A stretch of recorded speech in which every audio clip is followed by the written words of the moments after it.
Our next speaker is Cynthia Bell. Cynthia taught for many years at the Turning Point Educational Center, which is a community-based program in Sunset Park, Brooklyn. She then taught for many years at CUNY Prep, which is a college preparatory program for out-of-school youth.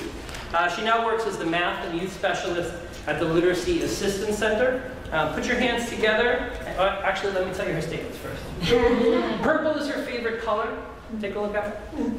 She was born in Hawaii, and sleeping is her favorite hobby.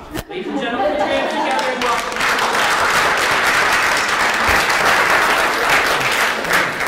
Hello.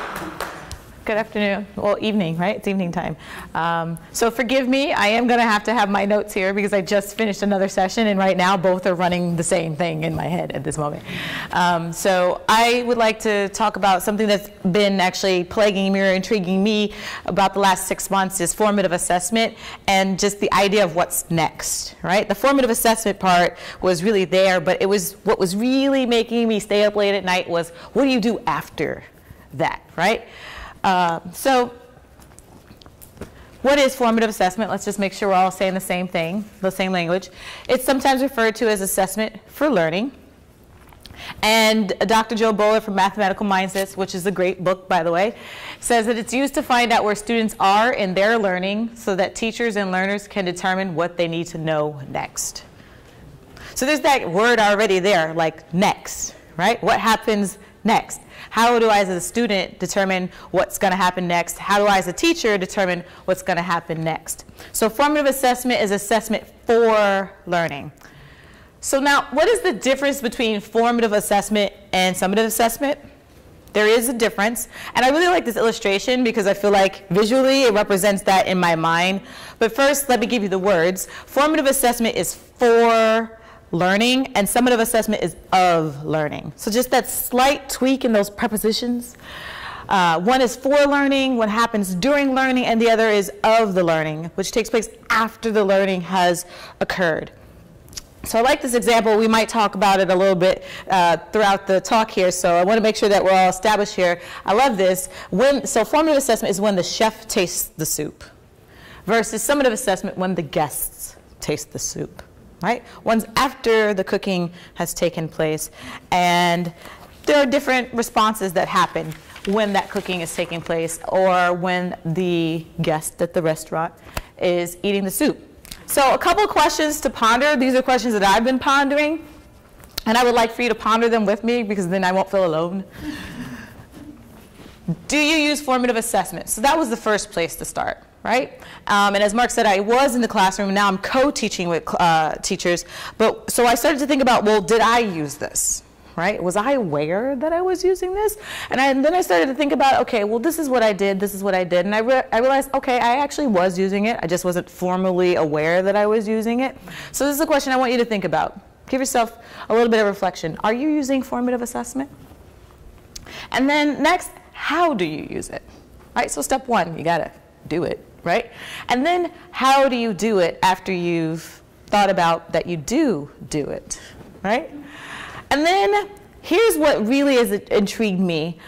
Once you've thought about how you're using it, and if you're using it, I want you to dig deeper and ask yourself, are you using summative assessment formatively?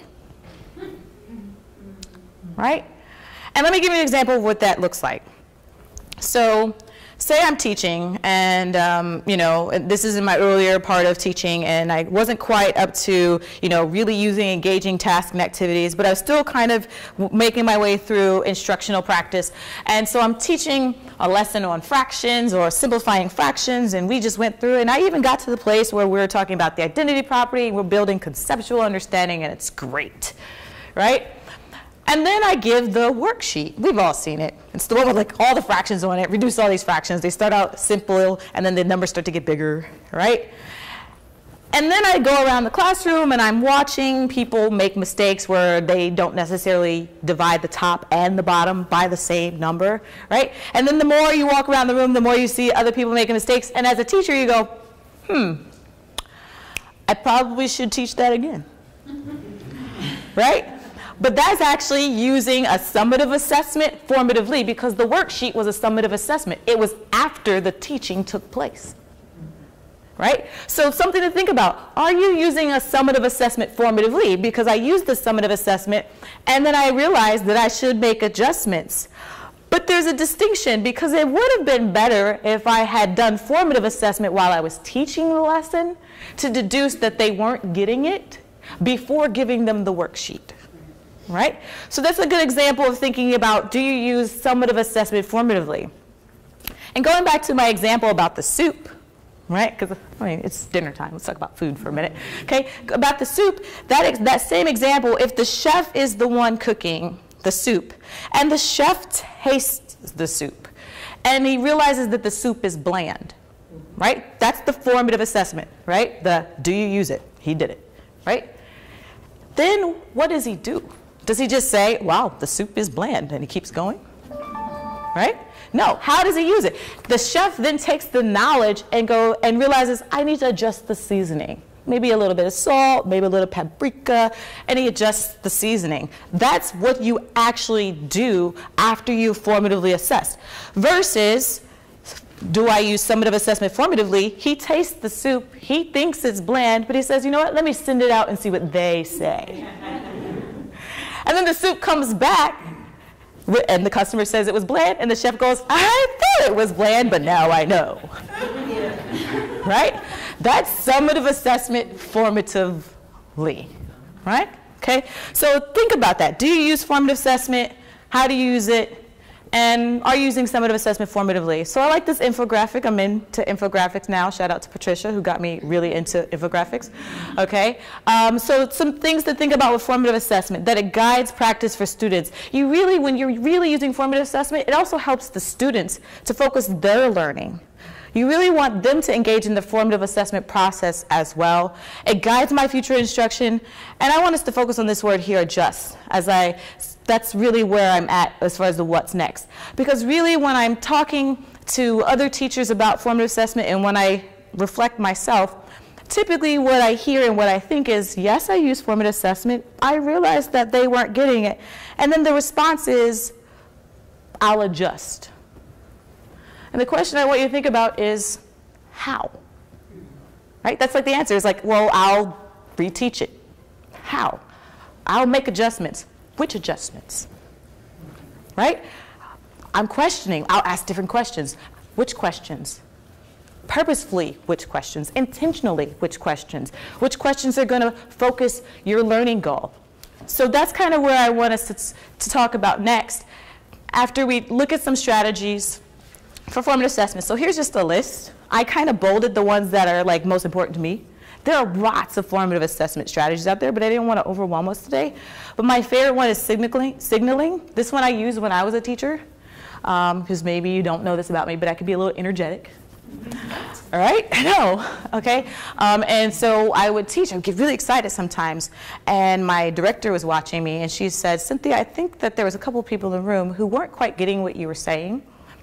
And I said, I know, sometimes I get excited, but I have no way of knowing if they're good or not. So she said, try signaling.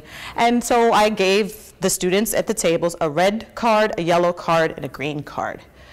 And so if they needed me to keep going, it would stay green. If I was starting to lose them, it would turn yellow.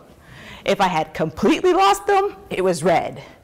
That was my formative assessment right there. I'm like, I'm teaching, I'm seeing yellow signs changing. I should probably do something about that, right?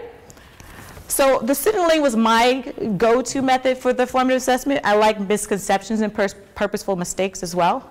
And I love student journaling. So maybe one of these are something that you use for your formative assessment. But then after I did it, now what? Because as I said, that's what's really plaguing me. They had the yellow signs. What did you do, Cynthia? I adjusted my instruction. No. How did I adjust my instruction? What do you do specifically? How do you know, most importantly, that the adjustments you make are producing the outcome you're looking for? Just like that chef knows exactly how much salt to put in it, and then he knows that my soup is ready to go. So that's really what I want you to think about going forward, is how do you know the adjustments you're making are working?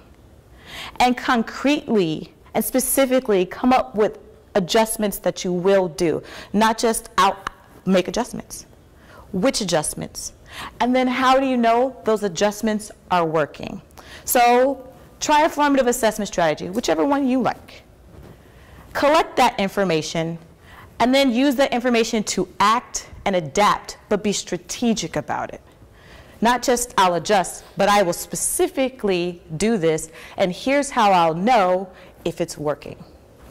And that's what I've been thinking about. Thank you.